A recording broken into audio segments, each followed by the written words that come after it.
it was very healing to have men make me laugh after my divorce. Oh my goodness! 𝐿𝐿 and my 𝐿𝐿'𝐫𝐿'.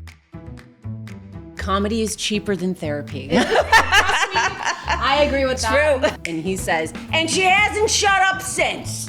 Forget about it. Forget about it. Fama, da da da da da da da da da. I like it, boom boom the house. And I've had 3 women finalize a divorce. People don't know what it is. They don't know the difference between sketch comedy, improv, stand-up. Pizza makes everybody smile. Come on, stop it. Stop thinking about food. They met me and they're like, you were the sign I was looking for. The doctor said it's good for you to lift. I'm ready. Do I need to get a gun? What's going on? What's going on? And he was like, you're a clown. And I was like, you got bad breath. Thanks for the exposure.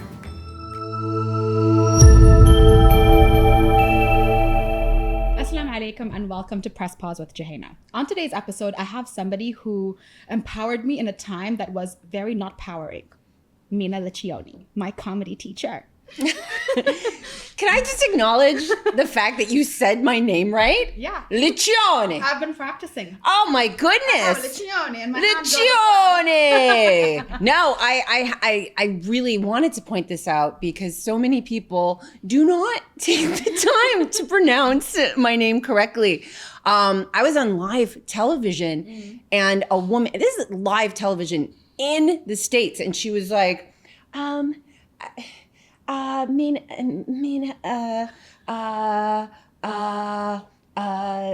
latte chino? I was like, I'll take it. Sounds delicious. British one was licky one. That's another one. So I appreciate that. Yeah, I appreciate the you're 𝐿𝐿'. Yeah, Came from the gut. It did. Because I have a name that's not very common. So people butcher my name. I get Jouhayna, Joanne. You know, some like, where does Jouhayna come from? Joanna. Like, where does the W come in? And the person who got that wrong was my homeroom English teacher for 4 years. Okay. I know. I was like, Okay. it's English. If she was American, she'd just be like, Joe. Yeah, exactly. So How you doing, Jay? Exactly. So now people just call me Joe or Jojo, and I'm totally cool with it. Because some people are like, are you okay if I call you that? I'm like, just make a sound effect in my direction and we're good. All right. Yeah. Easy peasy. Exactly. So Mina, we met when I signed up for 𝐷𝐵omedy, which is, you know, your comedy school / It's a comedy company. We it's do a comedy everything, company. Yeah. everything. That's why I was like, Events, how do I explain workshops, festivals, corporate training, funny girls, clowns who care, all day, every day, comedy. And my husband is a comedian. God bless us. Yeah, I love it. And I remember I was very overwhelmed with which comedy school to sign up with because people always told me like, oh, Jouhayna, you're really funny. You should take up comedy. And I was like, I'm overwhelmed. So I just never signed up to anything. Then after my divorce, I was like listening to Mel Robbins' podcast and she's like, you need to sign up to a class and improve yourself. And I'm like, okay. So and she's like, let them. Let them. So you're like, let them be and let me laugh. Exactly. And the class was so healing for me because I came into the class and it was majority men, but we had a lot more women because I brought mom and then we had 2 other ladies. So I think it was almost half of us were women in that class anyway. But it was very healing to have men make me laugh after my divorce. Yes. So I was like, this is wonderful. Comedy is cheaper than therapy. Trust me, I agree with that. True. Yeah, exactly. So can you tell us about how 𝐷𝐵omedy started and also like your amazing career? Because there's so much you have done. So how long do we have? No. It's, you know, I think the most common question I get asked is, you know, when did you start doing comedy? And it's not an easy answer because for me and my family, comedy is a way of life. So it's always been there. It's always been there. And my parents will always tell me that I was the only child until I was like almost like 10 and a half. And when I was really little, I loved to sing and dance and drum at home. And then when I went outside, I was like terrified and I would hide behind my dad. I have what people call today social anxiety. Back then it was just she's a shy kid. But so they were like, okay, let's sign her up for dance class. So they signed me up when I was 3 years old. And this is my dad's cue to sign in. Like he clocks in and he says, and she hasn't shut up since. Forget about it. Forget about it. And that was it. That was it. And to this day, I always thank my parents. I'm like, you saw a passion and a talent in me and you acted on it. And I started dance class at 3. My first performance was at 3.5. Wow. And I still have all the pictures, the little tutus and the little feathers, and lollipop, lollipop. I still remember the choreography. No. I don't know what I had for breakfast, but I remember the choreography. But that was it. That like art and it chose me. It chose me, and I always knew since that day what I wanted to be.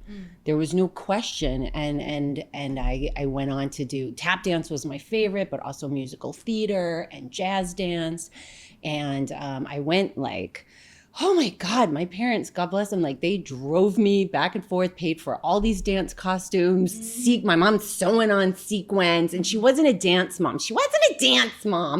But she was a dance fan. Okay. So my parents were always my biggest fans. And I remember I told them, I was just like, I want to be on Broadway. That was my dream since longer than I can remember. And they said, okay, if you want to do this, we're going to support you. But you have to go to college and you need to get a scholarship. Okay. That was it. They were like, because I was like, I wanted to graduate. I graduated early at like 17. And I was like, I just want to go audition. I just want to be in New York City. Because I grew up upstate. And they were like, no. They're like, you can audition. You can do your thing. But you got to get a degree. God forbid something happens. And it needs to be scholarship because it's too expensive. Yeah. So, alhamdulillah, I did that. I worked really, really, really hard to get that scholarship. And it changed my life. The people that I met, and it was Marymount Manhattan College, we're still friends. We're still in touch. I love that. And we're all keeping track of each other's dreams and accomplishments. And some went into TV, some went into film. One of them, my bestie, she's like one of the leading Martha Graham dance teachers that's still left from the company. And like they're like, and Mina's doing comedy in the Middle East. Like, what? But I'm really glad that I got my degree because without it, I couldn't get my master's and I couldn't go on to teach at university. So, but yeah, that was it. And I'm telling you, I love you, Mom and Dad. If it wasn't for their support and their driving back and forth, it was so much. But I got really good training, and my first big break. Oh my God, I'm dropping secrets here. I was 17. And you're supposed to be 18 to even get the gig. I lied. And I called my dad. I was like, Dad, you have to be 18. He's like, don't worry about it. I know a guy. So I used a fake ID so that I could get the gig. Okay. And it was MTV The Grind. And it was a dance show on MTV. I love it. And it was like, we took over, there was a club called Palladium Club, and we took it over. And you would film 4 episodes that day. So you'd have to like change your clothes to make it look like it was different nights. And there was the guy who said, Aliki boom boom the house in Fama, da da da da da da da da da da. Aliki boom boom the house. He was one of the person. And then Diggable Planets, I'm cool like that. I'm smooth like that. So we'd have like all these different like artists come, and we'd just be like dancing for like a half an hour, and then they'd be like, okay, cut. And they'd be like, okay, I have to go change and I have to have water. They paid us like $50 American. They gave us a token. We had a token to get home on the subway. I remember this. And cheese or ham and cheese sandwiches. And that's what I remember, but it was like everything. I was like, oh my God, I'm gonna be on MTV and I'm getting paid to like perform. And it was amazing. And I just wanted more of it. And yeah, it was everything. And the people I surrounded myself with, they were artists as well. And when you're 17-year-old in New York City, there's so much art and opportunity around you. So we would usher for Broadway shows because we were broke. And that's how you got to see all the shows. What's Usher a Broadway show? Okay, so, oh my gosh, you're so local. I love it. My husband's local, so I understand. Let's speak local language. So, some people don't have money. And so say that there's a show happening at Etihad Arena, all right? And you're like, oh my God, I really want to go see this comedian or Coldplay. Let's say Coldplay, all right? Yeah. Coldplay is playing, but you're like 20, 18, 17, and tickets are really expensive and you don't have that. You and your friends could volunteer to be an usher. So what you could do is like take people's tickets, you can give them their program books, you can walk them to their seat so that they know where they are. And then at the end, there's usually a back row where if those seats aren't sold, you could sit. If not, you could sit in the back upstairs, or you can stand in the back. And for me, like Broadway, it was just like everything. And I wanted to see as much as possible. So I would go see as many shows as I could. I was like, oh my God. And then when I was 19, this was probably, oh my God, probably the scariest, at the time, probably the worst thing that could have happened was when I was 19. I want to preface by saying that my dad was a boxing promoter. So, and I'm talking like mano y mano, not UFC. Not UFC, okay? You know what I'm talking about? Like, we're old school. And he worked with the likes of like, oh my God, like just the greats. Reuben Hurricane Carter, Smokin' Joe Frazier, like Muhammad Ali, you know what I mean? Like he worked with the greats. And I had went home for the summer because my dad was doing a fundraiser because George Follow, he was like the heavyweight champ of Canada. He was like the nicest heavyweight ever. He'd knock you out and say, oh, sorry. Because he's like Canadian, right? But his son had very sadly overdosed and passed away. And his wife and mother of his son was so devastated that she committed suicide. Oh, no. It was horrible. It was absolutely horrible. So my dad said, I want to do something. I want to bring together all of his former rivals. You know what I mean? Because if you're a champ, you're a champ. And boxers, they are like, hey, bada bing, bada boom. But they actually really, there's a strong companionship and they love each other. You know what I mean? They understand what each other has to do to even get into that ring. Yeah. And they want a good opponent. They want a good appointment. Like George Foreman, he's always, you know, he was there. And when him and Muhammad Ali fought, they talked about that they became brothers and they're their strongest adversary. You know what I mean? So my dad brought together a lot of people who were in the ring with him to help raise funds so that he could, he wanted to found like a home for children and young adults who are struggling with addiction to get the therapy and help that they needed and that their family needed. Yeah. So yeah, it was a very, very intense time. And I remember getting that phone call and my dad being like, hey, do you want to come help? And I grew up ringside. I would be at all the fights. I go to all the gyms and here's me in my little dance outfit. You know, they're jumping rope. I'm jumping rope. they're bada bing, bada boom. And I'm like, okay, let's do flattes and pirouettes. Yeah. I loved it because we were all training together. So he sent me, you know, that we didn't have emails. He picked up the phone and called me.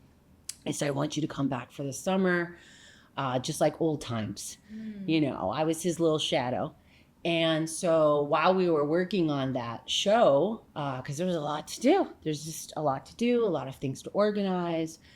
And I went to visit a friend of mine that I grew up with, and he was down the street, and he was like a bunch just kids I grew up with, and we're like 19 at the time. They were like, hey, come bounce on the trampoline.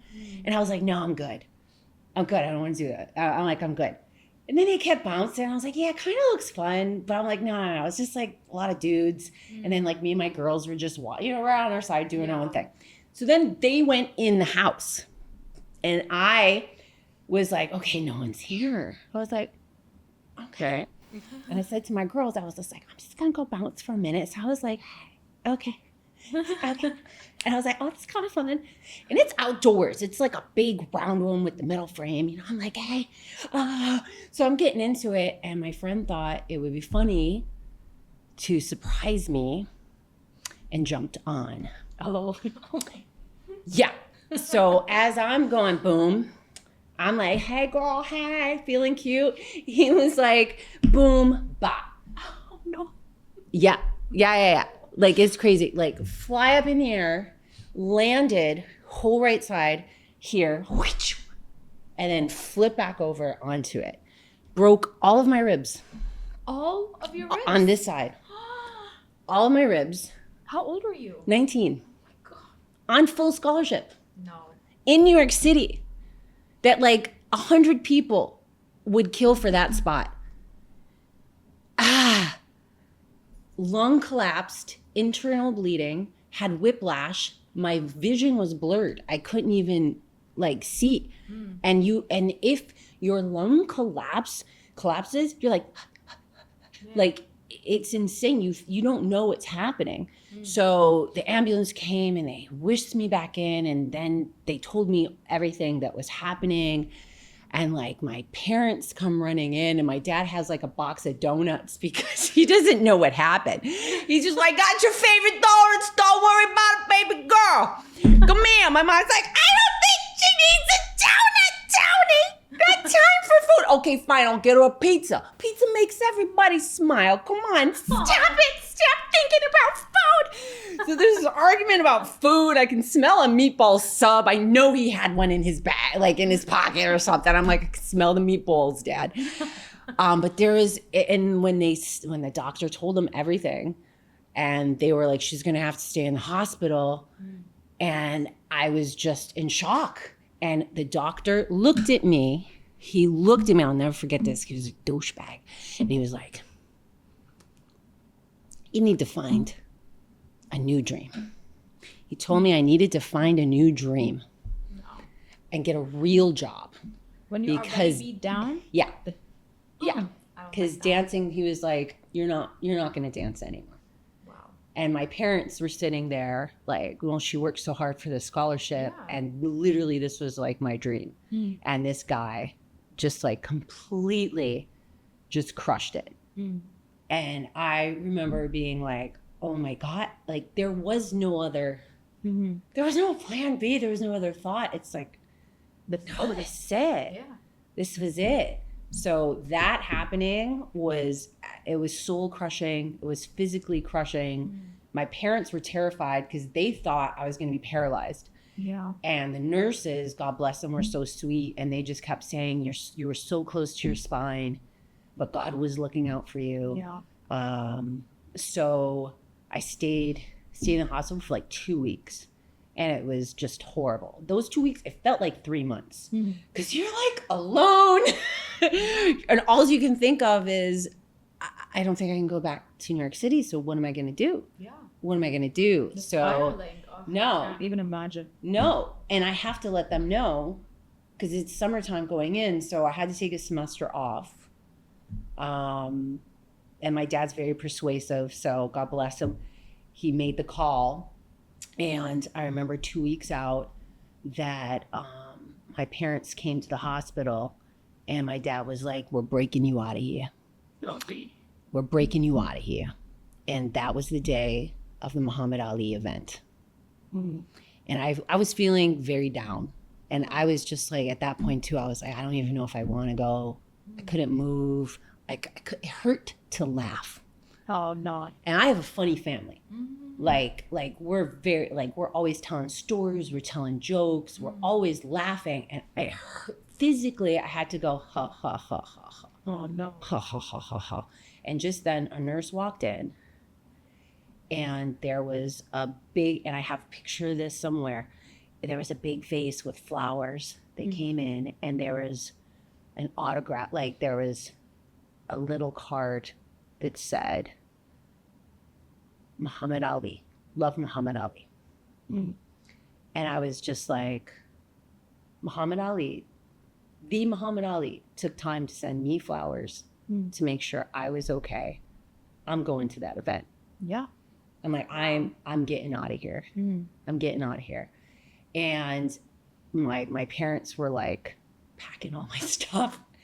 And that's when the doctor came in. He's like, 𝐬𝐮𝐬𝐜𝐫𝐢𝐻𝐿𝐬1. Okay, your insurance is up. We need the bed. Get out. Literally, that's how big, that's how this guy was. And I was like, peace. And my parents, like, of course, and my parents had donuts. They had a pizza. Meatball sub. They had cannoli. Like, it was a full, because that's our love language. Like, we're Italian, so love language, it's always like, are you hungry? Can I get you something? Like, this is our thing. So literally, I had to like go downstairs, and basically my mom helped me change my clothes. I couldn't even lift my arm. So bless her heart, she like did everything. She did my hair so that I felt human again. She rinsed me off. It was like this very strong moment. And she was just like, I knew you'd be okay. I'm so happy you're okay. It was a very powerful moment and very visceral to then go from this hospital, getting cleaned up and going right into a limousine that rolled up. And my dad was like, okay, we're going to the event. We're going right to the event. So the door opens up and I go to get in, and there's Muhammad Ali in the back of the limousine. Wow. And my dad said, hey, champ, this is my daughter. She wants to be on Broadway. She's our star. And he looked at me dead in the eyes and he goes, oh, she will. Oh, she will. And that was it. That was it. It was that moment that I'm like looking into like I have my two heroes. My two heroes in this car telling me, you're going to be on Broadway. That's okay. You got this. And we drove to that event and I walked in. It hurt to walk even, but I had my two heroes on each of my arm walking into this moment, and to feel the amount of love. Like it within a day, I was just like, yeah, we're starting PT. We're starting, if you have a lung collapse, you have to do, it's like OT, it's called occupational therapy. And you have to have like, it looks like a bong. I don't know how else to say it. Let's say shisha. But it's like, you have to do breathing exercises to even be able to take a deep breath. Also, when you break your ribs, your body wants to protect itself. So naturally, for me at least, my arm went into like wing position, and it stayed here so that if you bumped into me, you hurt my arm, not here. So I had to go to therapy to even go like this. I couldn't move it. Oh my gosh. And they would have me do homework that I would have to take a plate and put it into, and I was like, Mom, are you sure you don't want me to just put away the dishes? And she's like, no, the doctor said it's good for you to lift. So I would do the dishes, and just bending over to put them away was like, it was really, really hard. Wow. But I did it, and I worked really hard for those 3 months, and I got my scholarship back. Wow. And I was so scared because I lost a lot of flexibility. And back in the day, like, you do back buns, you do a kick, you'd be doing your splits. And I didn't have that flexibility anymore in this area. And I was also very scared about being like, no lifts. No lifts, nothing acrobatic. So that's when I found like Bob Fosse. who was like just a lot of there was like, it was very quirky, and it was more musical theater. So that's when I was just like, okay, I think I'll focus more on the musical theater part, not quite as this, the athleticism it's so intense. You have to train. And I physically couldn't do that. So my love for musical theater became great. And that's when I started getting casted. I would always get cast either as the comic relief or the evil like character, like the evil stepmom in Cinderella, who is actually really funny. Who's like a really funny character, like, cause she was just really a lot of physical comedy and stuff like that. And then when I graduated, I went to see a show called Stomp, which literally changed my life in that moment, because I saw a lot of Broadway. I knew Broadway, but this particular show, there was no talking. They were dancing. There was physical comedy. They were drumming. There was acting. They're making the music. It's like you can hear the dance and see the music. And I started off as tap dancer, but a very, lots of personality. And I was like, oh my God, this is the show. This is the one. This is it. This is it. And as I was leaving, I looked and they had a sign, literally a sign. I'm like, what better? That said open call. They were going to do an open audition in like 2 weeks or something like that. So I went. Wow, I loved it. I went. And I don't know if you know Stomp, but it's like, everyone's, I mean, people are, drumming over everything. These are like professional drummers. I'm not. I'm a tap dancer who had sassy attitude. I love it. And who was really funny. So these were my strengths. And everyone's like, they have drumsticks and they're drumming on everything. And this was a long line. This is what we call a cattle call in New York. They don't have, like, you might see that like on America's Got Talent or something. They show like these long lines. So I'm in this long line and it's like October. So it's kind of cold at the time. And I'm like, brr, and I'm waiting. And this line is so long. I'm like, is there, it was like, the line was so long. It was like Kim Kardashian was giving out free Botox. Like, it was like down the line. I'm like, what is happening? So I keep going. And at the same time, everyone's drumming and they're like trading fours and doing all this stuff. And I'm just sitting there trying to keep warm. I'm just like, okay, I brought headphones and I'm just dancing. I'm just like, okay, it's all right. Don't worry about them. Don't let them psych you out. We're individuals. They're drummers. You're a dancer. They probably don't dance. It's okay. So we finally get in. And they take it was like 12 people at a time. And you go on the stage. So you're in the actual theater, you're on the actual stage that the show is happening. So I'm totally like, oh my God, don't fangirl out. Just hold it together, Mina. Just hold it together. And then, I'm just trying to follow everything that they're saying. I'm like, just focus, nothing else matters. And they're like, okay, we want you guys to do like drum solos. I've never done a drum solo before. I've never done solo. And they're like professionals. So they're doing their solo, And then I get up there and I'm like, skunk in the barnyard, P.U., somebody ate it. That's you. And then I went, yes. And then I pretended to like walk down imaginary stairs behind the big drum. And I was like, oh my God, they're never gonna pick me. And they picked me for the next round. Yes. I was like, skunk in the barnyard. I was like, oh no. So then like I came back and they had us do all kinds of different things with like trash bags. And then we're like doing the broom and you have to hit the 2 and the 4 or the and 1 and the and 4. So I'm just listening. I'm just like, okay, go. I'm just going for it. I'm just like yes-anding everything. And then this is the final round. At the end, they have you do something called hands and feet, and you're like boom ba da da ba boom ba boom ba ba boom boom ba ba ba boom ba boom ba ba ba. And then afterwards, one at a time, you go to the middle of this circle, and you have to do a 4-bar solo. I don't know what 4 bars are. I'm like, you mean like go to the bar and get some drinks? What are you talking about 4 bars? We bar hopping? What are we doing? I don't know. They're like 4 bars. I'm a dancer. we talking 5, 6, 7, 8, hat and pose and jazz hands. You know what I mean? They're like 4 bars. What does that mean? What is that? I don't know. So I watched the first guy. And I'm counting. I'm like 1, 2, 3, 4, 5, 6, 7, 8. 2, 2, 3, 4, 5, 6, 7, 8. I'm like, oh, it's 2 counts of 8. So a bar is 4 counts. I'm like, oh, okay. So I'm figuring it out, faking it till I make it. And then I went last on purpose because I was like, I'm not gonna go. I need time. And I don't know what I'm gonna do, but I'm just like, okay, sometimes it helps to see other people to give you some ideas. And I'm like, okay, just go freestyle.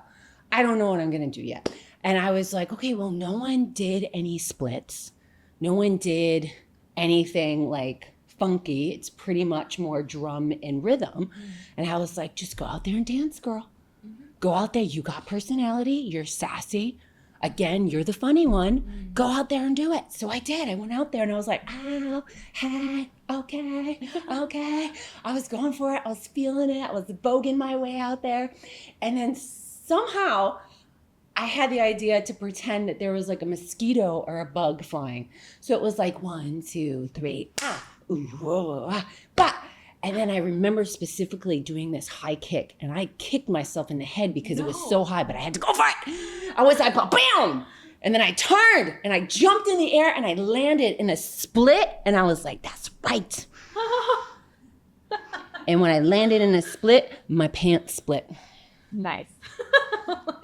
But it was in time. It was like 5, 6, 7. Yeah. It's like you went to 4 bars. Oh, yeah. I went to 4 bars. I was a bit slutty that day. Astaghfirullah.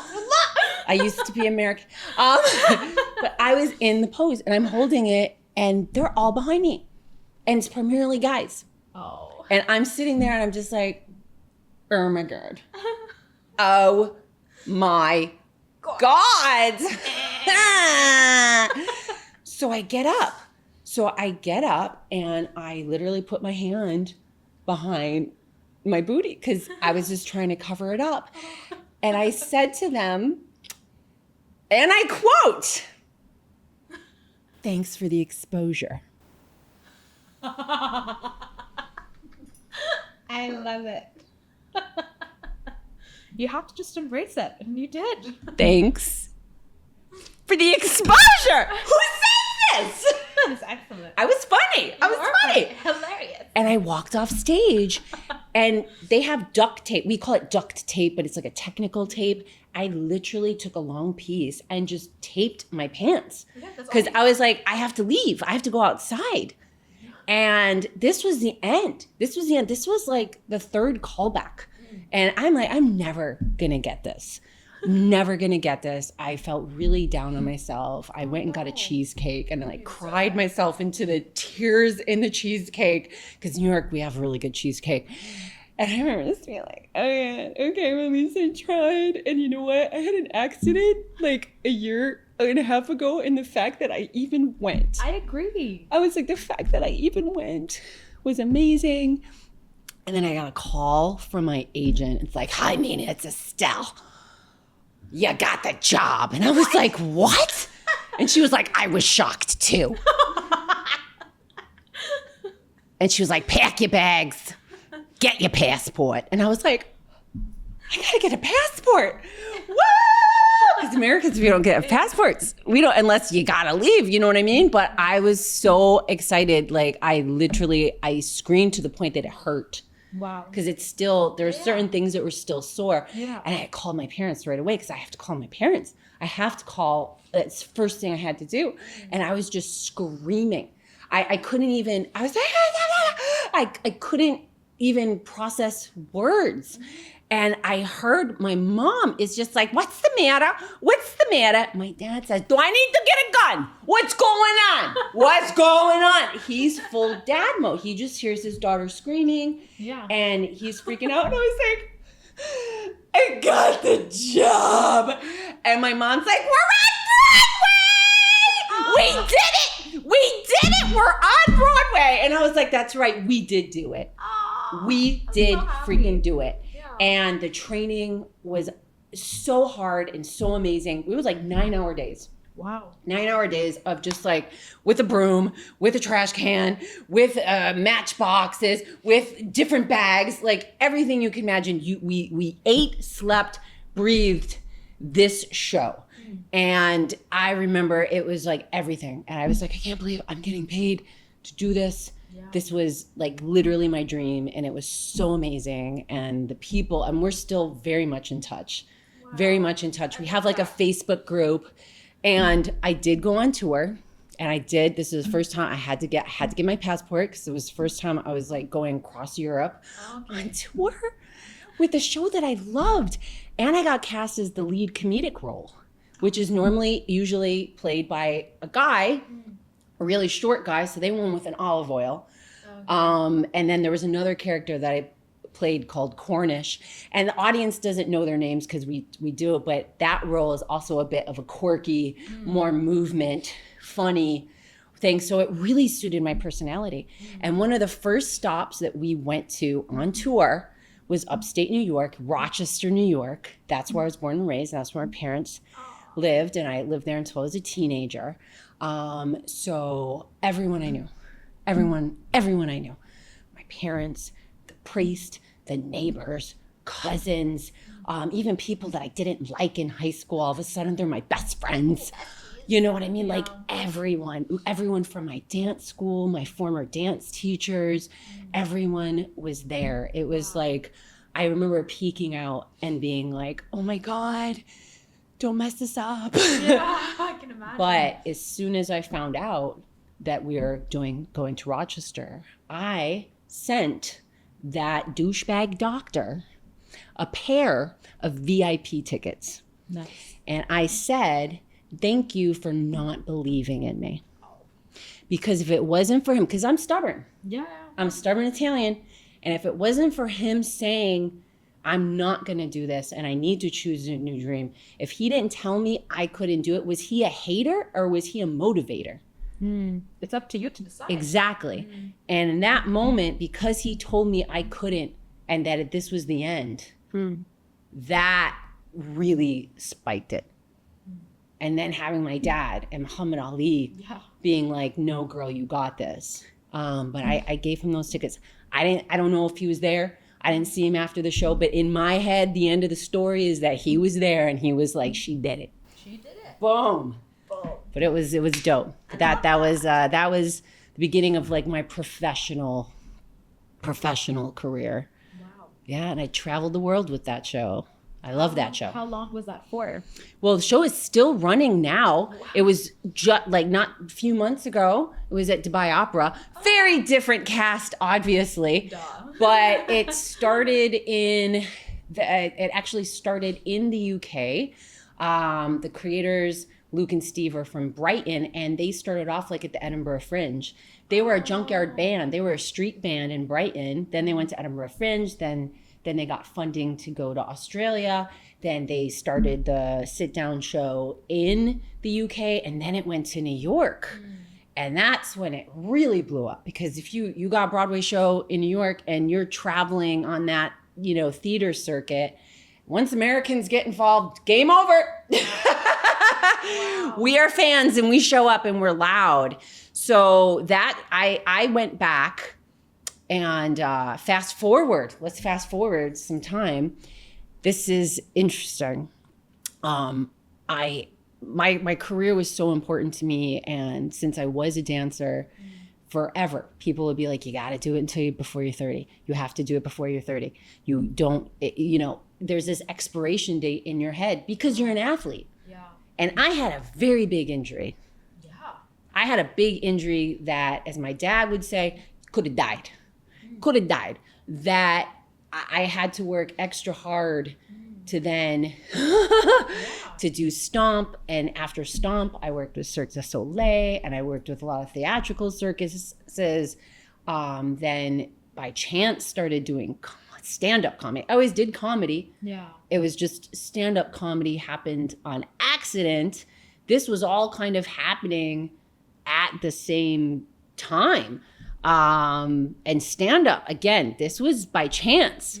Stomp had took us to San Francisco for an extended run. It could have been 4 months, it could have been 6 months, it could have been 1 year. We didn't know. But they were like, Mina, we want you to go. And I was like, let's do this. So there was a guy who came to the show and he was like, you're a clown. And I was like, you got bad breath. I was like, what's going on? He's like, no, you're a clown. You're a clown.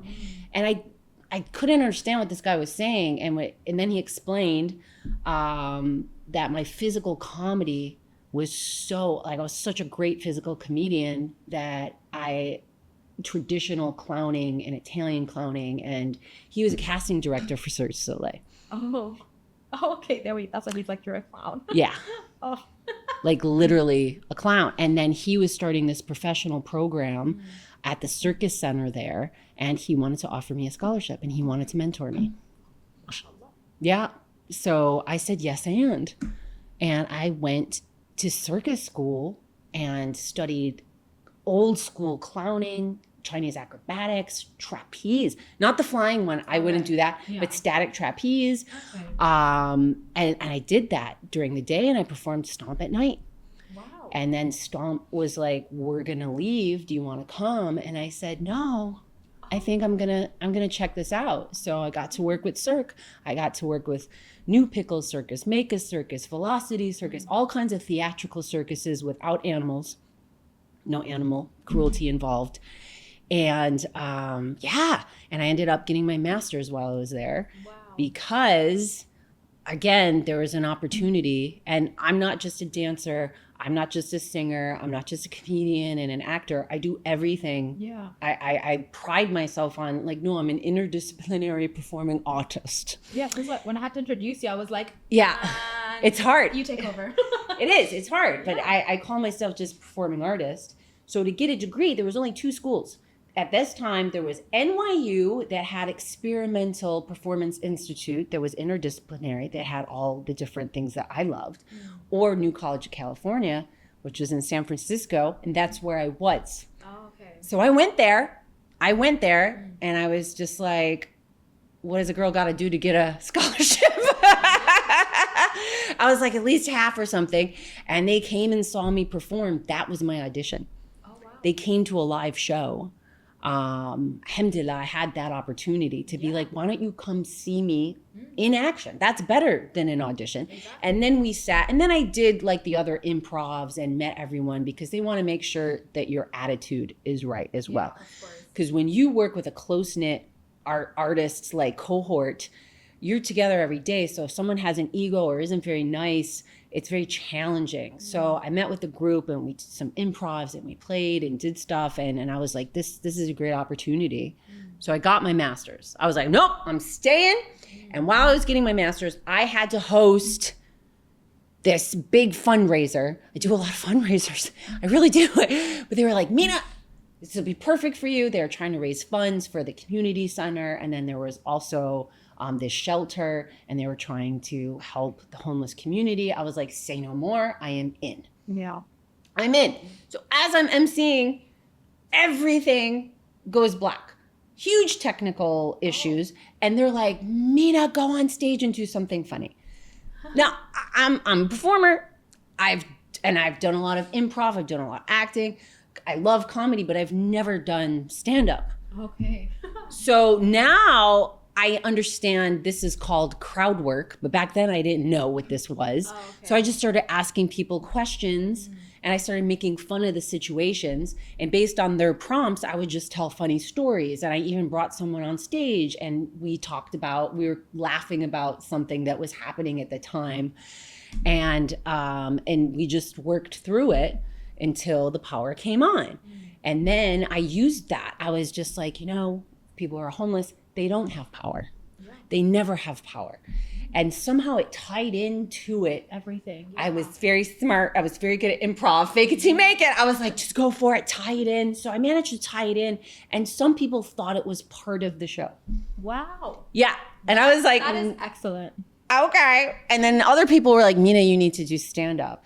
And I was like, I'm an artist. what are you talking about? Stand up.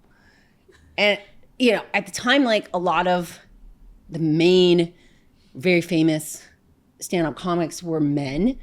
And in, you know, when I'd go to a comedy club, it was very vulgar. It was very vulgar, and it was not my thing. It was not my thing at all. And I saw people kind of almost having a different voice to match this voice. And it just felt very forced. Like people were going for cheap laughs and not being authentic. Yeah. And coming from a very theatrical world, I can see authenticity. Like I know it, I feel it, you know, and it was lacking. I didn't like that vibe. I didn't like that environment. It just didn't seem positive to me. And then a friend of mine who is this incredible, she's a storyteller. She does monologues in Spanish and in English, and she's an activist in San Francisco named Marga. And she said, she also does stand up. And she said, the reason why I do stand up is to have that microphone to work on whatever I'm working on. And she goes, also, it forces me to not be a character. It's my voice. Yeah. And she said, number 3, that's their version of stand up. What is yours? Wow. And she's like, stand up does not exist. Everybody else's version of it, it's your version. It's your authentic voice. It's your stories. I'm the only one who has lived my life from this point of view. Yeah. My husband and I, we just went to Malaysia for 2 weeks with our twin boys.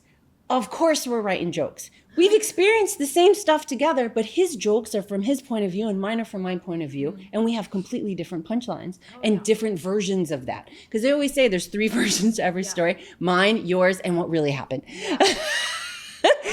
You know what I mean? So I was like, okay. I started doing stand-up. I just, you know, said, let go, let God. Bismillah. I went in and I was like, oh, okay.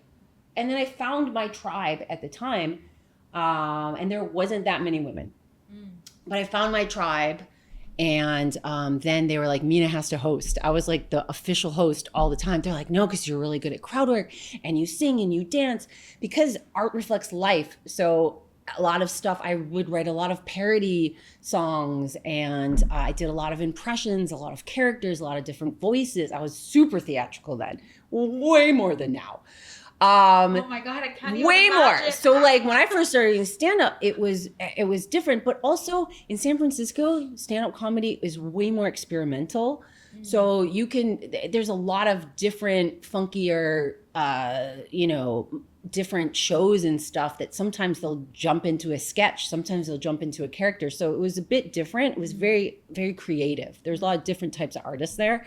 So I'm glad that that's where I started, because I found these really cool rooms and really, and I started producing a show too called Sucker Punch, and I would invite, and it was just comedy of any genre, like the genre of comedy, but there was comedy music, there was comedy monologues, there was improv, there was stand-up, there was storytelling, and I found my voice in stand-up through doing all of that. And then, so I finished my master's, and I was ready to leave. I was ready to leave California. I'm a New Yorker in California. So, and you know, New York, we're tougher. You know, people say that we're rude. We're not rude. We're always in a hurry. Yeah. We need to get where we're going to go. And there's no filter. There's no filter. I'm not going to BS you. If I don't like you, I'm just going to be like, okay, we're good. All right. I'll see you later.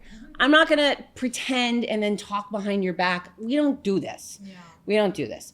California was a bit different, you know, and it took me time to get used to their dialect, or rather dialect. Yeah.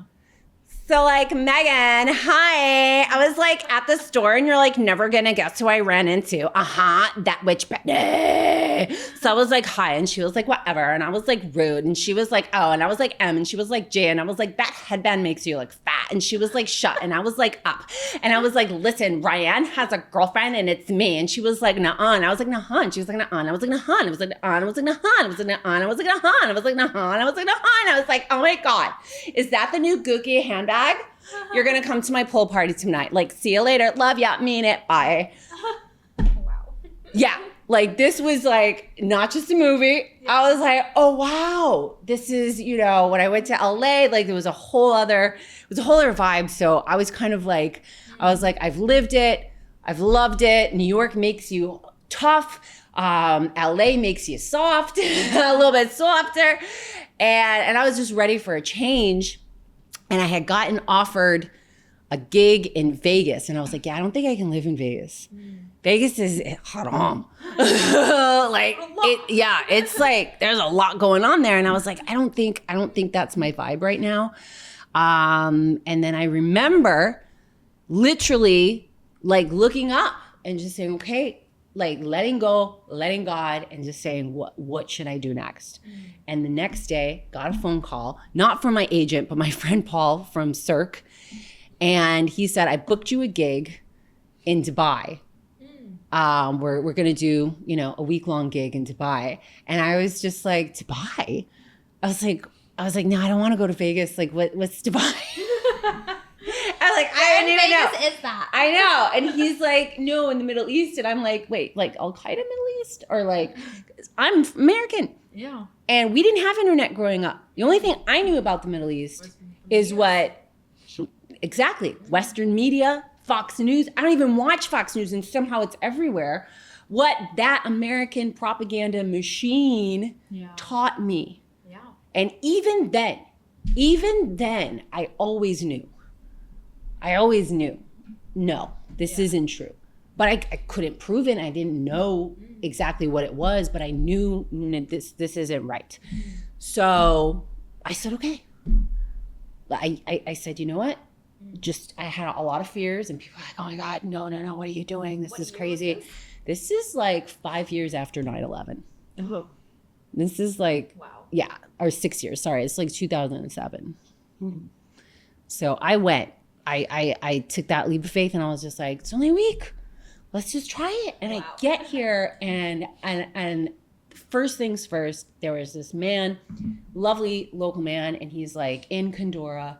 And the first thing I asked him, I was like, where do you keep your wallet? I was like, I had so many questions, and everyone I met answered my question.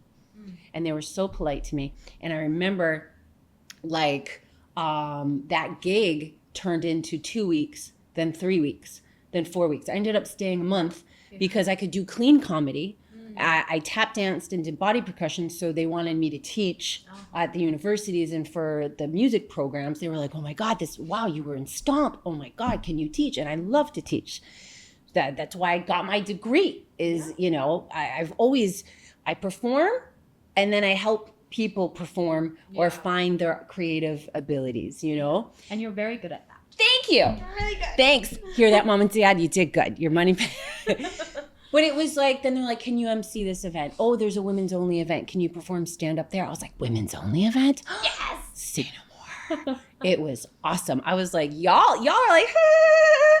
And then at the event, Liko wawa, pusa wawa, khale wawa sa, shake, shack, shak, I was like, you have not lived until you have went to an Arab women's only party. That's all I gotta say. And I loved it. And I was just like, oh my gosh. I like after that month, then I got offered the opportunity. They're like, why don't you come back and start like a comedy and urban art school? And then New York Film Academy was opening at the time in Abu Dhabi. And she was Italian New Yorker. Nice. And I'm an Italian New Yorker. And she was like, why don't you come do voice and movement, do improv? And it was like, at a certain point, you have to ask yourself, is it odd or is it God? It's God. Yeah. When this many arrows are like pointing. So went back, spent time with my family, tied up all my other contracts because you got to finish up your shows and stuff. And I took the leap of faith, and I moved here, and I was like, okay, we're gonna start a comedy scene. This is it. We're just gonna build something. Maybe I'll fail. Maybe I'll stay a year. I don't know. But on the day that I moved here officially, this is 2008, I was late. Flight was late, and I had to go right to a gig. From the airport, I'm like frazzled Muppet head. Okay, you know the curl. I'm like, I know the curls. So I'm rushing to a desert safari. Okay, from like New York to 14-hour flight, frazzled Muppet head to a desert safari. What and time of year was it? Was it hot? This February, end of Okay, February. Right, so it's not too hot. Okay. No, it was at all. end of February. Okay. And I get there and they're drumming, they're doing the performances. And I was so frazzled and I just had questions. And there was this very nice local gentleman who was very kind to me. And he was like, okay, this is where the stage is. This is where this is. He went over everything with me, made sure I had water, made sure I had tea. Local hospitality is beyond. Is beyond. What do you need? Do you need this? Do you need a camel ride? Do you want what do you want? Do you want much boost? Do you want biryani? You name it, we have it. So nice. And we were talking and he was like, oh wow, you want to start a comedy scene here. You're into hip hop, you're from New York, you love urban arts. You need to meet my brother Ali. Okay. Day one. Fast forward 2 weeks. I go to another event and there's this tabla drummer who's like, he was good with his fingers, girl. I was like, wow, mashallah. And so he was talking to me. He was like, oh, so you're in comedy? He's like, oh, you do tap dance, you're into urban arts, you want to build a comedy scene, you're into hip hop too. You need to meet my friend Ali. I was like, who is this guy, Ali? Yeah. So then fast forward like 2 more weeks. We're in a meeting for like this event. And the designer who was like designing the artwork, he was like, he looked at me and he was like, oh, you're into comedy and you're into urban arts. And he's like, you need to meet my friend. And I said, Ali? And he was like, you know him? I'm like, what is happening? So that night he was like, listen, I'm throwing Ali a surprise birthday party. You gotta go. Nice. So I showed up and I was like, hey, surprise, I'm the American girl that everybody's been talking about. And we met and we talked about comedy. We talked about, musicians we liked, food we liked, life. Like we just had a real talk.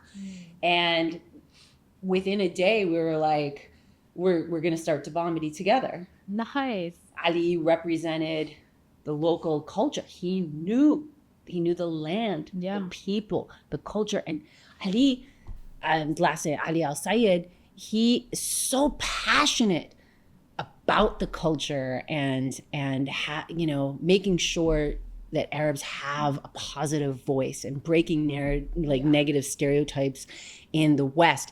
And I remember from that first conversation, he said, my dream, and this is 2008, he's like, I want to export talent instead of importing talent. Yeah. That's what his dream was. Like those were his goals. And for me, I come from this education background and a massive performance background and training. And so it made sense. The cornerstone to anything in terms of longevity is education. Yes. So there's a lot of people interested in comedy, but no one knew. Yeah. And some people had if you say stand-up comedy, people are like, what the Jouhayna? Yeah, exactly. People don't know what it is. And then improv, they're like, they don't know the difference between sketch comedy, improv, stand-up. Sometimes going to a show, people will be on their phones, people will be talking because they're not used to this environment. They're like, what is this stand-up show? Yeah. So we were like, we're going to start doing workshops so that people can understand what stand-up is and improv. And we also did writing for sketch comedy and acting for sketch comedy. We want people to get trained. I wanted to teach the class that I always wanted to take. And we wanted to make sure it was a very supportive environment. Yeah, which it is. And it is. And for me, as a woman in comedy, that was super important to me that women were very comfortable there. And it was very important to Ali as well.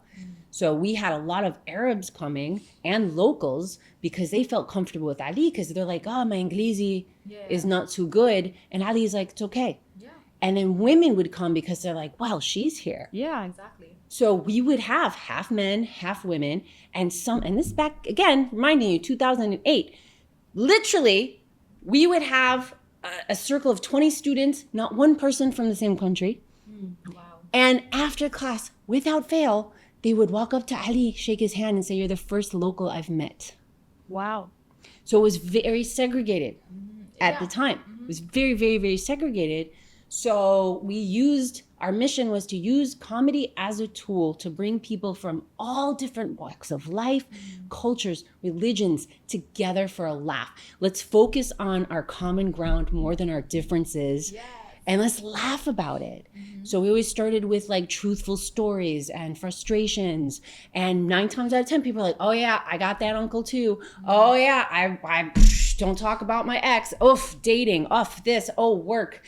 And together, there was like, just from that first class of 20, a community started. Yeah.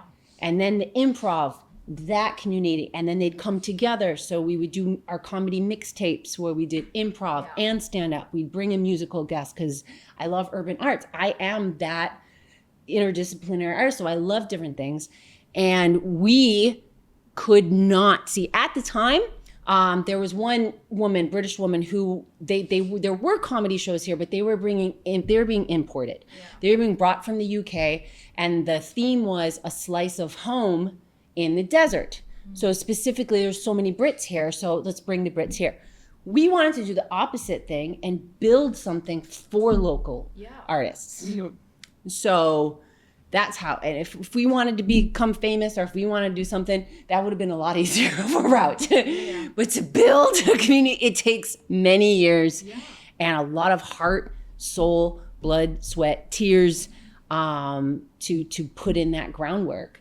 And we, back then, fast forward to 2009, we could not get a venue that would take a chance on local comedy. Wow. Oh no. They were just like, no, you're going to be too dirty. You're going to be too dirty. And back then it was very different. It was a lot stricter. And we're like, no, we'll keep it halal. Then it won't be funny. So then they're like, we'd rather keep it safe and do karaoke nights or like cover bands. This was the 2 things that were happening. Or like watching a game at a sports bar. Yeah. These were safe. So then one guy, and this was this venue called the Warehouse over by the airport. He's like, "I love comedy." Oh yeah, because a lot of people in F&B, especially hotel managers, they're international, and they go back and forth to different countries. And he was just like, "Yeah, oh, I love comedy. We used to do a comedy show. I'd love for you guys to come in." Yes. So we started the first weekly night with all local artists, and sometimes there would be visiting artists and different people and regional and stuff, but this was primarily local artists that we trained and that we worked with, and that we all had the same vibe, and we call it Monday Night Funnies. Cute. And after that hit, the phone did not stop ringing. Everyone wanted a comedy show. Oh, I love it. So it just takes this one drop of water for the waterfall, Exactly. But that was it. And then, it just kept growing. And now, there's comedy shows every day of the week. Our alumni are running their own nights and their own clubs. Yeah. A lot of our alumni are international. I love Edinburgh Fringe. I've been going there for many years. So some of our alumni are doing their own shows there, which is super exciting. We have Ahmad, who is now doing comedy in Arabic across Europe, which was also a dream, was to not just do English comedy, but to also do it in Hindi and Russian and definitely Arabic. That was top priority. And we've seen since 2008 to now, like we've really seen how it's grown in the region, but also, one of our guys he's in Montreal running Arabic show nights. Wow. We have guys in the US, in the UK, like it's amazing. And they always message back and they're like, it's, in New York, most people will not take a course. They're like, yeah, I'm not going to take a stand-up course. I'm just going to do open mics. And what we do in our course is about 1 year of figuring it out in the open mics. So we want to give you the tools, but we also want to give you a supportive environment, because if you're going to fail, every week we give you the mic. Fail. Yeah. I want you to fail. Exactly. That means you're trying. Yeah. And having that opportunity, and you have a class. They are your audience, but they're also your support system. If you go out and you do a show and you're having a bad night, your classmate and your alum, he's gonna have your back. Yeah. You know what I mean? If maybe you don't have that great of a night, they're gonna cheer you up. If you have an insane night, they're gonna be the ones that are like, I was here for that. Yeah. I remember you that first day where you couldn't look up. And we have so many different types of students. Nadeem, I love you, Nadeem. First day of class, he walks into stand-up class, could not look up. He literally was talking like this, shaking. He was holding a piece of paper, shaking, and then sat down. Now, so this is so huge. I can't even believe that. Yeah. Because It's you take these steps. he's down with his chest out and he's looking upwards, and it's so amazing. Takes off his glasses. Yeah. Now he's like, hey guys, how you doing? You know, and there's so many stories that we have like that. It's this fear of public speaking, and the shyer ones tend to be the ones who observe life in a different way and are really sharp writers. The bigger personality ones, they have more self-confidence and performance skills, but the writing a lot of times, that's what they struggle with. So there's this finding this medium ground. It was like me at the Stomp audition. Yeah. They had that technique. I don't have that. And but I could move and I could dance, but we helped each other. We helped them rise up. They helped us rise up. Yeah. And that's what a community is. And so that's, for us, it was really important that we wanted to do that. And for people to understand, not just to watch other people's versions of comedy and try to mimic it, because that happens a lot too. Yeah, exactly. So that was important to us. And also we were talking about women in 2009, because I started having a lot of female comics, and I also I would always be invited to different women's shows. But at the time, and still a bit now, talking about breast cancer awareness was a bit of a taboo. Yeah. And I found out, I didn't know this. I did not know this. Many of my friends told me this. When we go to the doctor in the States, you automatically get a breast exam. It's not an uncommon thing. In here, you do not. You have to ask for it. Yeah. And if you don't, you're not going to ask. Who's going to ask for it? Yeah. No, you don't even think about it. No, it's not. And so at one point, I was invited to this women's event, and it was October. And I was just like, wait a minute. It just kind of hit me. I think we need to start doing breast cancer awareness shows. Mina and Friends Go Pink, the Funny Girls Go Pink. Yeah.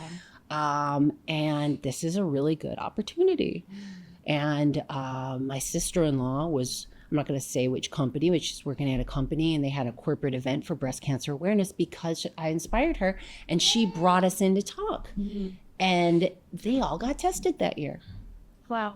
You know what I mean? Great. So every year, that is what we continue to do. We go to universities, sometimes private events, sometimes ladies clubs. And then we always do a big public event that you're going to be a part of this year. So that's really awesome. Yeah. But for Ali and I, comedy always has a higher purpose. Always has a higher purpose. And, you know, like the breast cancer awareness shows, doing any type of fundraiser for Palestine, anytime, any day of the week. I am so grateful to God for giving me a talent that I can actually use, because I'm like, please let me help. Let me do something. I'm not rich, but I can organize. I can organize events. I can get people to come. I know a lot of amazing artists, and we can encourage people to donate and to use their platforms to speak up for what's right and to use their art. They say artivism. Someone taught me that new word lately. I like it. Artivism. They were like, Mina, you're an artivist. I was like, am I? I didn't know that. Wow. Oh my God. But that's also been the core of us as humans, as us as artists, but also the core of Dubomedy. And we also, that's why we started like Clowns Who Care Project, was simple to the point mission to bring joy and support to those in need and to let kids just be kids. Yes. Let them play. That's so important. Yeah. And refugee camp tours, the Gaza camp in Jordan. We did many refugee camps in Jordan. There's some huge ones. 𝐬𝐿𝐫𝐫 camp is like massive. And honestly, it was life-changing. It was absolutely life-changing. Those kids taught me way more than I ever taught them. We would do like circus workshops. Like that's where I got to use like my cirque background and my stomp background, because we would make instruments with found objects around the refugee camp. We're like, let's do this. Let's do this. So we would make music with found objects. We would dance 𝐷𝐵𝐿𝐫. We would do body percussion, lots and lots of art, because I love art projects and stuff like that. And this past year, we were just in Egypt. We went to Goodwill Caravan to do an Eid party for the displaced Palestinian families. And honestly, these are, to be able to use your art, your humor to help others, there's no greater gift. Yeah. Absolutely not. And I can vouch for that. You know, I started Dubomedy in a time of my life where everything fell apart suddenly. And I remember when I had come into class as well, I was late for the first class because I was working. Yes, you were. And we sat down together. I emailed you and I was like, listen, I'm a shift worker. And for me, I know how important first impressions are. So I was like, oh my God, I hate that I can't be there on time. And, you know, by the time I got there, I feel like everyone already had a bond. And I was like, I feel left out. And I'm already so emotionally fragile. I just finished a shift in Abu Dhabi and I drove all the way to Dubai. And then we sat down and you were like, okay, Jouhayna, like, talk to me. Like, what do you want to talk about? I'm like, I have no idea what I want my comedy to be. I've always just been told I'm funny. And people who see me, like a picture of me or a video of me, would never have assumed I'm funny just because of the way that I dress. And there's that stigma of, you know, if I'm wearing hijab and abaya, like you don't expect that humor to be there. And I was like, and so when people meet me, they're always shocked when they meet me, you know? And then I was just telling you, I think I had a rant and you're like, oh, that's really funny. I was like, thank you. And then I wrote down the little bits and we came up with a set in that moment. And then we just built and built and built on that. And I remember at the time I had taken annual leave to be able to come to the class because there were some I could do and some I couldn't and everything. And then when it aligned that I could get all the time off and come, and then mom joined me as well, I was like, oh, this is so wonderful and a great way for us to like have a mother-daughter bonding experience. And honestly, she didn't even pay attention to me in class. She was like hanging out in the middle of the, she was living her best life. She was. She would like sit in the middle and then like everybody would like surround her and I like sat in the corner and Athena would be like, do you want to sit next to me? I'm like, okay. Okay, was it? And you know, it gave it, and she was Miss Congeniality for sure. She really was. She was like the comedy mama. She was, yeah. Yeah, she was a sweetheart. And you know, we had such a good time, and spending that time together as mother-daughter, we hadn't done that in like a decade plus because we used to do everything together when I was a kid, and then I moved out and I got married and everything, and you know, she got busy with my two younger sisters, so that was the first time in a long time we reconnected the way we did when I was younger. That's sweet. So you know, I want you to also hear like what you've contributed towards, and you know, it's part of what your mission already always was, but you know, you've done that for me, and then now I'm doing comedy like it's close to a year now, which would be that's crazy. I know, it's so crazy. Wow. Yeah.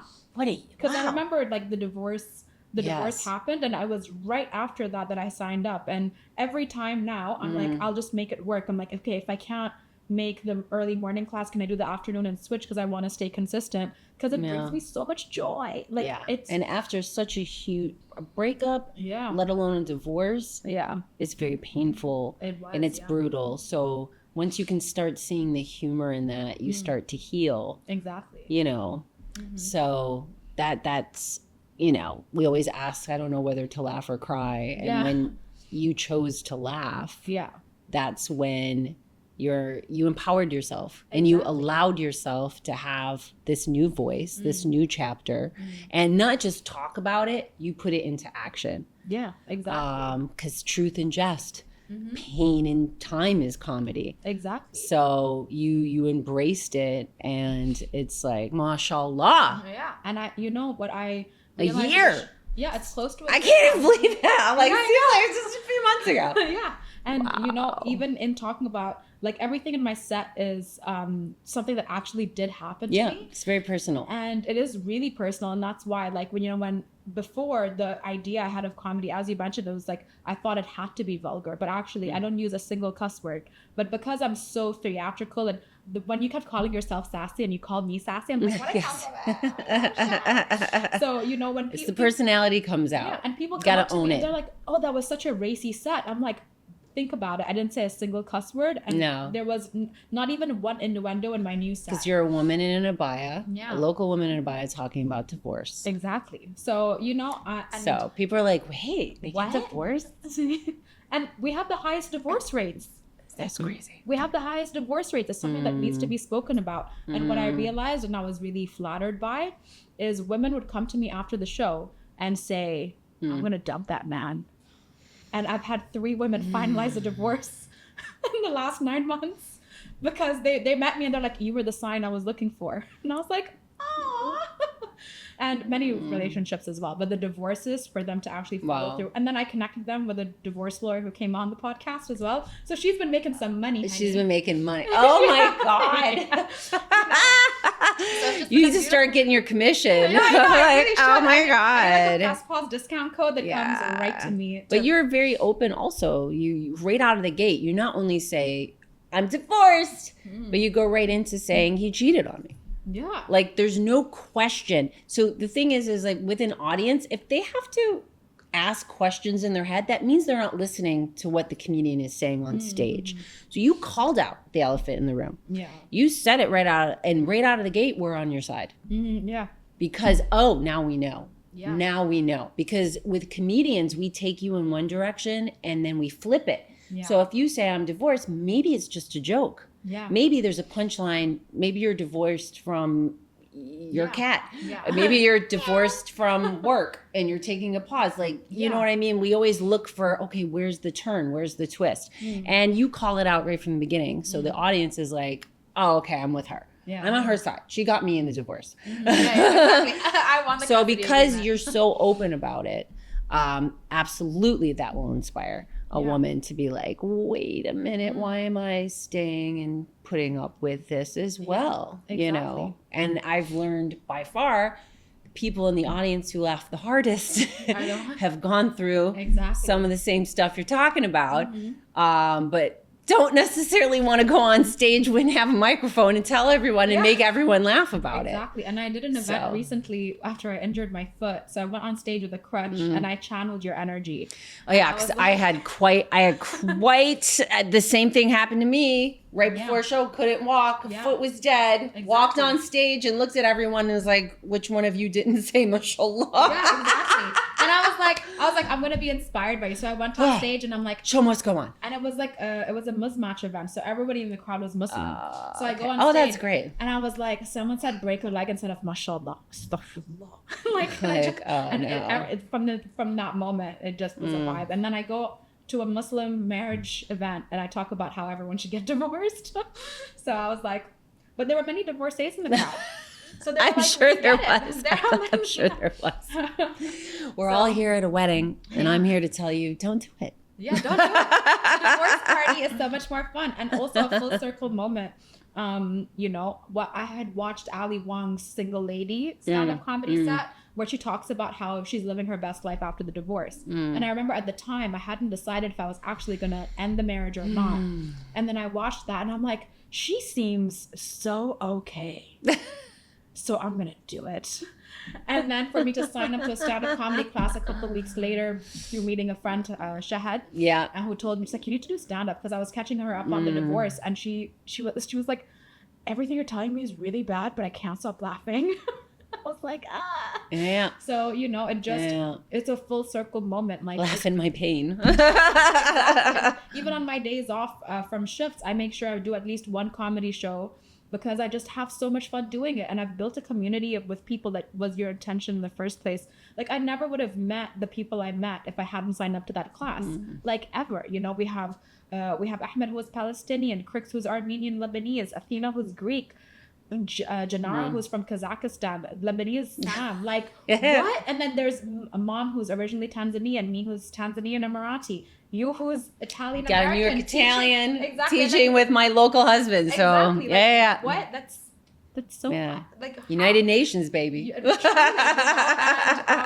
and we just all had such an amazing time, you know, and to this day we actually all hang out. Like I've planned a reunion recently and everyone bailed last minute, but we still wanted to hang out, but we didn't. Yeah. But we still see each other at all the open mic nights and everything. So That's your community. yeah, That's they've like helped me. That's your support system. Exactly, like people who I met almost recently, you know, just were such a massive support system in a time where everything fell apart and felt like it did, and they helped build me back up. And they didn't need to, but because we all had such a big laugh consistently for a couple weeks straight. Well, there's nothing to hide. There's Yeah. the thing is like there's always that grace period, whether you're dating someone for the first time or meeting a new friend. There's like this grace time where people are really polite and really proper and like, I'm not gonna say what I'm really thinking yet. I'm not gonna pass cats yet. Like whatever it may be. You go to comedy class out of the gate, it's like 3 facts that people don't know about you. Yeah. Let's talk about this. Let's talk about this. Let's dig deeper. So in a sense, it is like this support group. Like you are each other's family in this.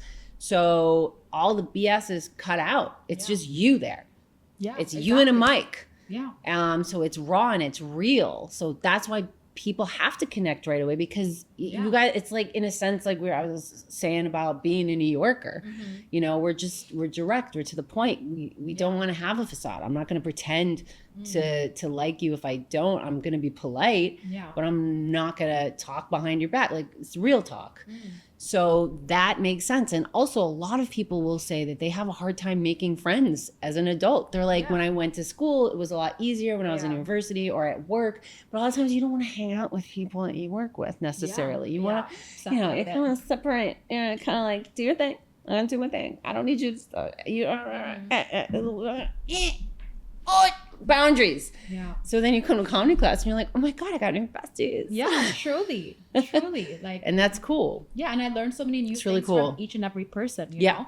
Yeah, I yeah. learned so much. Like for example, I didn't know anything about like Korean boy bands, and then Asina comes over. K-pop. My 7-year-old twins love K-pop. Exactly. Like even when I had come over and like they were educating me, I'm like, I'm learning so much. Yeah. You know, and then so like I've learned so much about things I Got to stay up on your pop culture as the comic. no, truly. Yeah. So, you know, everyone has helped in that sense. And, you know, you, Ali, and that entire Dubomedy alumni that I've met, like, have just empowered me through a time that was really rough, and we all chose to laugh about it. And to this day, everyone else is laughing. Like 3 women are definitely divorced. Yay. So, you know, I'm just grateful. So I'm grateful to you. Thank you for even taking the time to come on the show. Yes, and of press course. pause with me. All right. Are we ready for the next segment? Sure. Okay, so everybody, I hope you enjoyed Okay. Mina's life story. It was so inspiring to listen to you, because when I meet you, it's always give, and it's been so nice to like receive all this and learn so much about you. Press Pause family, please remember to like, comment, share, and subscribe. And here's a sneak peek for next week.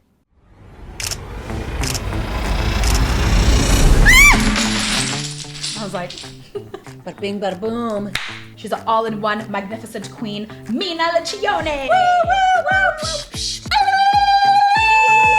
Guilty pleasure cheesecake. You can plan as much as you can. That your name needs to start with a je sound. That's a bit of a weird question. Oh. And I was the honeymoon baby.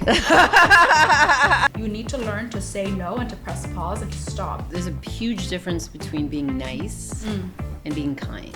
Kindness is so important, because I didn't forgive her. So thanks for that therapy session. You're welcome. She's like, you'll be charged at the end.